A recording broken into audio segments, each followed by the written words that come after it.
Buenos días, soy el alumno Márquez Molina Alejandro del grupo 2.5 de la Universidad Autónoma de Sinaloa de la Facultad de Derecho para la asignatura de Derecho Civil del profesor el licenciado Saúl Guadalupe Saldaña. En este video expositivo hablaré sobre el juicio sucesorio intestamentario. Ahora bien, para hablar sobre el juicio sucesorio intestamentario tenemos que hacer ciertas aclaraciones previas. Primeramente, ¿qué es un juicio sucesorio? Un juicio sucesorio es el proceso mediante el cual los bienes, cargas y obligaciones de una persona fallecida son sucedidas a sus herederos o legatarios. Cuando hablamos de un juicio sucesorio intestamentario, significa que no existe un testamento, es decir, no existe la voluntad expresa, la última voluntad expresa del difunto para determinar quiénes serán sus herederos o qué pertenencias heredará cada persona. Por lo tanto, no existe el término legatario en un juicio sucesorio intestamentario. Mientras tanto, el juicio sucesorio intestamentario es considerado como el juicio sucesorio legítimo, debido a que los que tienen derecho a heredar son los familiares del difunto, en particular los familiares más cercanos, debido a que existe la frase de los parientes más cercanos excluyen a los más remotos, lo que quiere decir que los parientes en primer grado son los primeros en tener derecho a heredar. Después vendrían los parientes en segundo grado y hasta el cuarto grado pueden heredar los parientes. En caso de no existir los parientes en primero, segundo, tercero, en tercer grado, y en caso de no existir hasta parientes en cuarto grado, en ese caso el patrimonio del difunto pasa a manos de la beneficencia pública, como bien lo expresa el Código de Procedimientos Familiares del Estado de Sinaloa.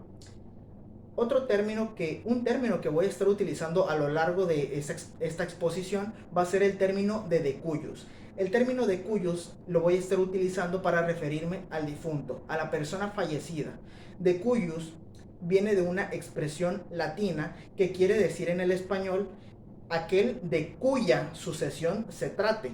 Es decir, aquella persona que ha fallecido y que sus bienes, su patrimonio, va a ser sucedido a sus herederos. Ahora bien, ya con los conocimientos previos podemos explicar el juicio sucesorio intestamentario. Y es que el juicio sucesorio intestamentario se encuentra reglamentado en el Código de Procedimientos Familiares del Estado de Sinaloa, de su artículo 492 a su artículo 478. En su artículo 492 nos determina la primera etapa del juicio sucesorio, que es la denuncia, porque los juicios sucesorios se denuncian, no se demandan.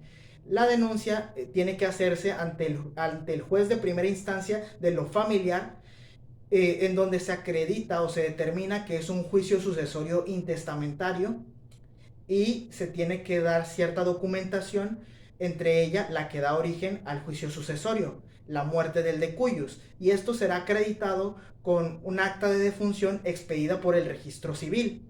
Y aparte, el denunciante tiene que acreditar con un documento su parentesco con el decuyus, con la persona fallecida. Aparte de todo esto, el denunciante también está obligado a dar nombres y direcciones de toda aquella persona que también tenga el mismo derecho a heredar. Una vez denunciado el juicio sucesorio, se pasa a la ratificación, es decir, el juez da por ratificado el juicio y determina quién es el intestado, además de mandar a notificar a todos los interesados el nombre del difunto y los rasgos que lo caracterizan.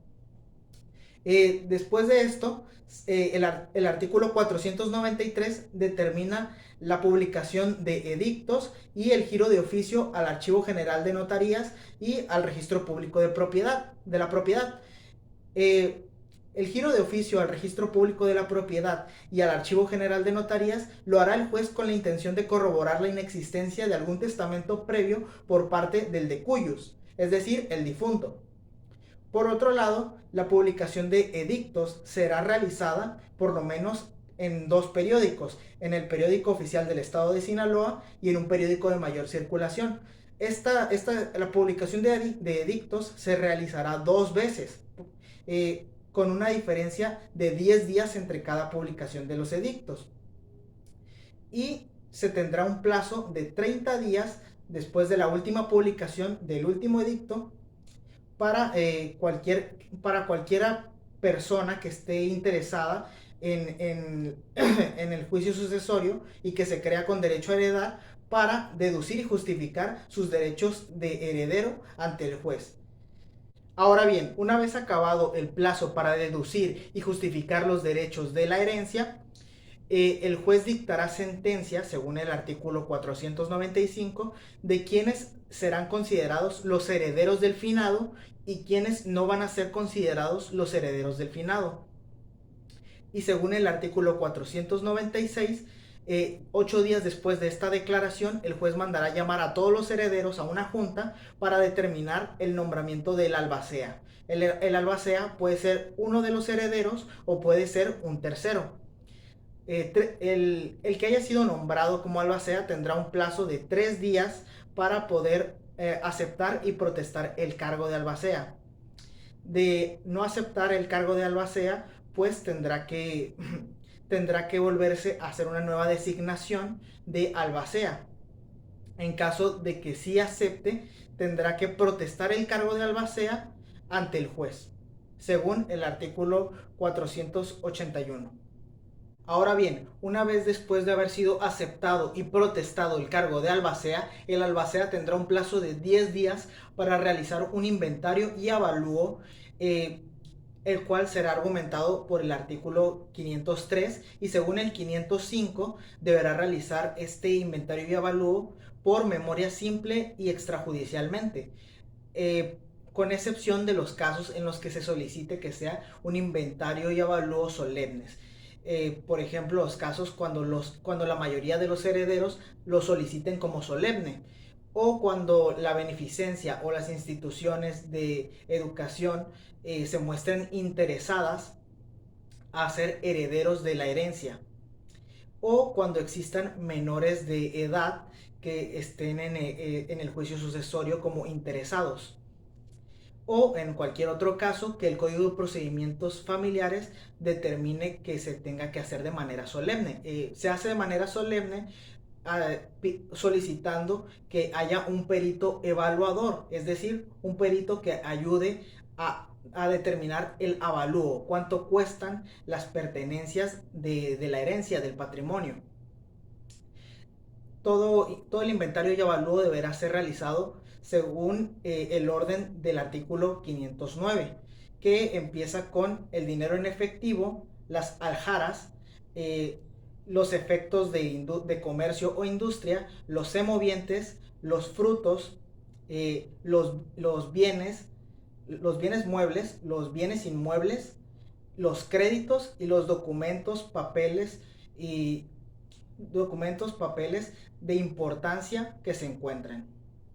Después de haber terminado el plazo de los 10 días del albacea para realizar el inventario y avalúo deberá ser presentado por el albacea ante el juez para que éste se los presente a los herederos, quienes lo tendrán que aceptar o rechazar, para que a la vez el juez tenga que aceptarlo o rechazarlo.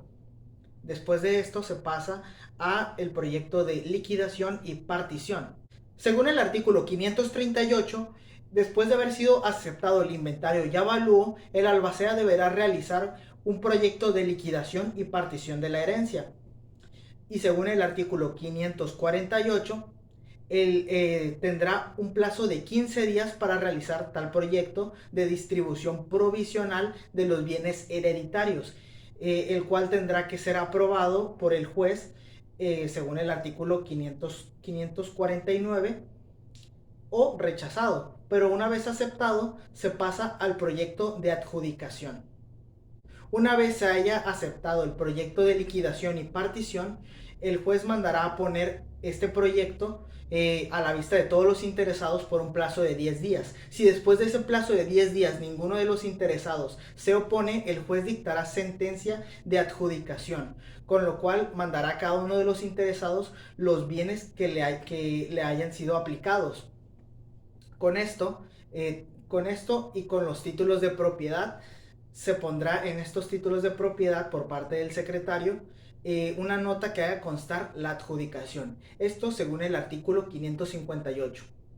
El último tema que tenemos es la protocolización del juicio sucesorio. La protocolización del juicio sucesorio debe ser realizada por los herederos y el albacea ante un notario público, con el cual deben de entregarle una resolución judicial de juicio sucesorio, eh, entregándole esta resolución y las copias de todo el juicio sucesorio. El notario hará constar en su protocolo la resolución judicial y daría la protocolización de tal juicio sucesorio. Eh, Según el artículo 582, en el caso de que los bienes del heredero sean inmuebles, pues se tienen que pagar los impuestos respectivos, se tienen que pagar en la oficina recaudadora municipal y se tienen que pagar los derechos de inscripción al registro público de la propiedad. Con esto último se gira oficio al registro público de la propiedad para que se cambie el nombre de la propiedad que tiene el nombre del de cuyos, para cambiarlo o reemplazarlo por el nombre del heredero, que se convierte en el nuevo propietario. Con esto se da por finalizada la sucesión y todo el juicio sucesorio se da por finalizado. Con esto doy las gracias por haberme visto con este tema, el juicio sucesorio intestamentario. Pasen bonito día.